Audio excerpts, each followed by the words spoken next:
This is Ellie. What are we doing today? This is what we're doing today. We're talking about, today I'd like to talk about forming habits and power of habits and atomic habits. So those are two good books that I read yesterday. I started rereading. I already read this before, Power of Habit by Charles Duhigg. Yesterday I started reading this other book by James Clear, and I made some highlights here. This is from the Power of Habits, not one, and Atomic Habits. And they have some interesting stories there. The first story is from Dave Brailsford. So Dave Brailsford was introduced first as a British cycling consultant in 1998. Then he started introducing the concept of marginal gains in British cycling. The whole principle came from the idea that if you broke down everything you could think of that goes into riding a bike, then improve it by 1%, you could get a significant increase when you put them all together.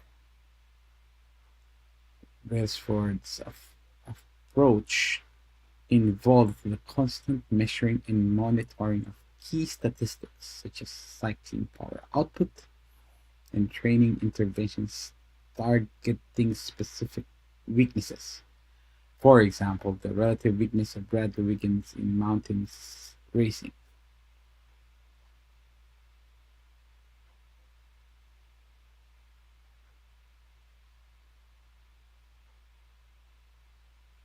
So it peaked at 2010.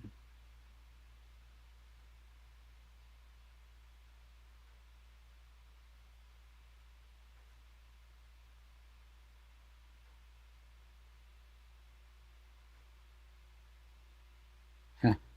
Apparently, they were criticized as well. Marginal gains. It's a load of rubbish.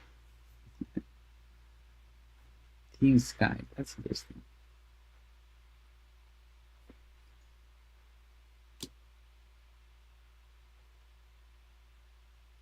Mm.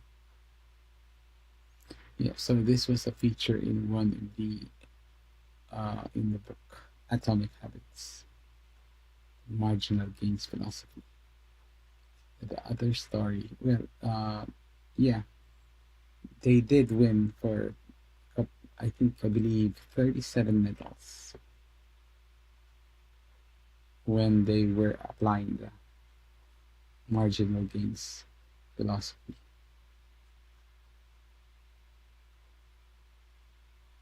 During the 10-year span of 2007 to 2017, British cyclists won 178 world championships and 66 Olympic or Paralympic gold medals and captured 5 Tour de France victories in what is widely regarded as the most successful run in cycling history. So that's rather interesting. Story from Atomic Habits. Then the other story I like to read is this one from the Pauli Principle. Uh, if you repeat an action often enough, it will become automatic and therefore effortless, which comes from the other book by Charles Duhigg, The Power of Habit. Story goes that he had uh, encephalitis, which affects the brain, slept in a coma for 10 days, and when he woke up, his wife Beverly was forced to face the fact that Eugene was no longer, well, Eugene.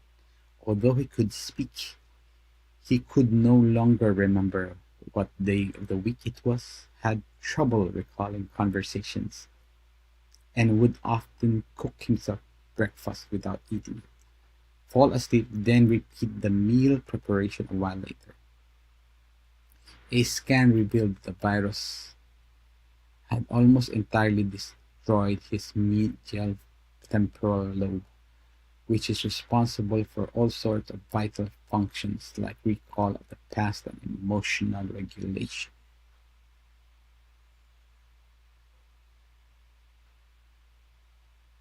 One morning, Beverly got dressed before their morning walk as usual. She then went to find Eugene. No Eugene. He had disappeared. Terrified, Beverly ran round the neighborhood screaming his name. He would never be able to say where he lived if a kindly stranger tried to help. What if he wandered into traffic and he could never find his way back to the house? The doctors had told her this in no uncertain terms. Distraught and not knowing what else to do, she went home to find her husband watching the History Channel. On the table lay a pile of pine cones he had collected on his walk. How did he do it? Repetition. Repeat an action enough times and a process known as chunking takes place where the brain converts a series of conscious actions into an automatic routine. So that's that's how the principle, the poly principle, came about. The third story that I wanted to emphasize today for you, Ellie, future Ellie, is Pat Riley on career best effort. Again, from James Clear. Pat Riley and the remarkable power of getting 1% better.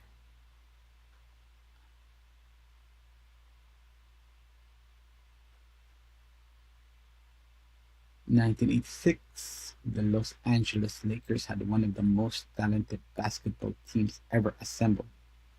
Surprisingly, the Lakers stumbled in the 1986 playoffs and suffered a season-ending defeat in the Western Conference Finals. The best team in the history of basketball didn't even play for the NBA championship. After the blow, Riley was tired of hearing how much his talent his players had and about how much promise his team held. He didn't want to see flashes of brilliance followed by a gradual fade in performance. He wanted the Lakers to play up to their potential night after night. In the summer of 1986, he created a plan to do exactly that. A system that he called the Career Best Effort Program, or CBE.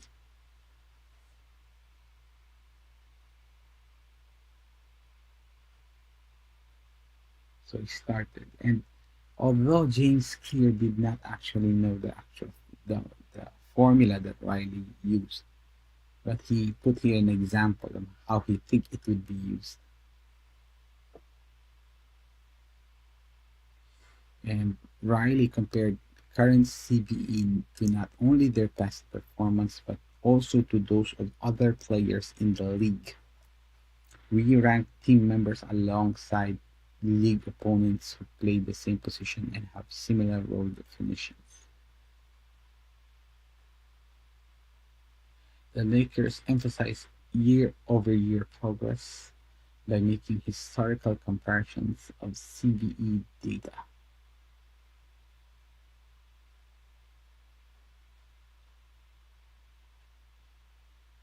The Lakers rolled out CBE in October 1986. 8 months later, they were NBA champions. The following year, Pat Riley led his team to another title as the Lakers became the first team in 20 years to win back-to-back NBA championships. Afterward, he said, sustaining an effort is the most important thing for any enterprise. The way to be successful is to learn how to do things right, then do the same way every time. that is um, very educational. Three stories for you to remember, Ellie. It's yourself. Dave Brailsford, marginal gains, Pauli principle, the power of habit. When you repeat something a lot of times, it becomes a habit. And Pat Riley's career best effort. The question for you is how might you apply these principles to your life? How do you apply the 1% principle? And um, in Atomic Habits, James Clear actually does um, lay out some examples on how to do this exactly.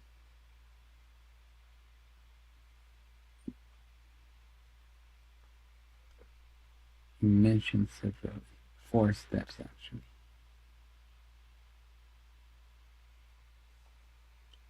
Let's check out James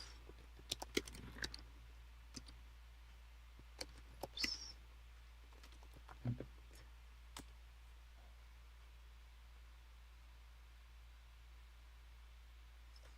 Cue, craving, response, and reward. The process of building habit can be divided into 4 simple steps: cue, craving, response, and reward. I already bought the book. You don't need to advertise to me. Website. Fundamental parts can these fundamental parts can help us understand the habit is, how it works, and how to improve. So you need a cue. You need to there is a craving, trigger. This is your trigger. There are motivational force behind every habit. Response, actual habit that you perform, and the reward is to satisfy your craving.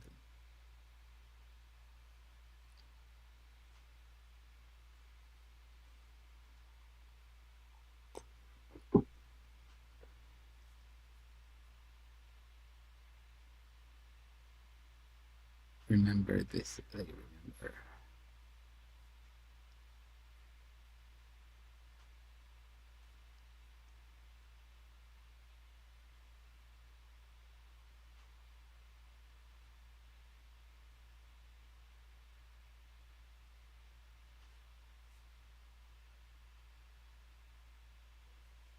Remember this. Very important. Okay. So, future Ellie, remember the 4 stages of habit according to Atomic Habits by James Clear. Cue, craving, response reward. CCRR. Cue, craving, response reward. Better add this to my mind. So that it is in my mind. What's this? Oh, apparently I could capture. How did I do that? All right. All right. Habits. Form habits. Form good habits. That is it for today, Ellie. That's your reminder. Remember your 4 habits. Form those habits, Ellie.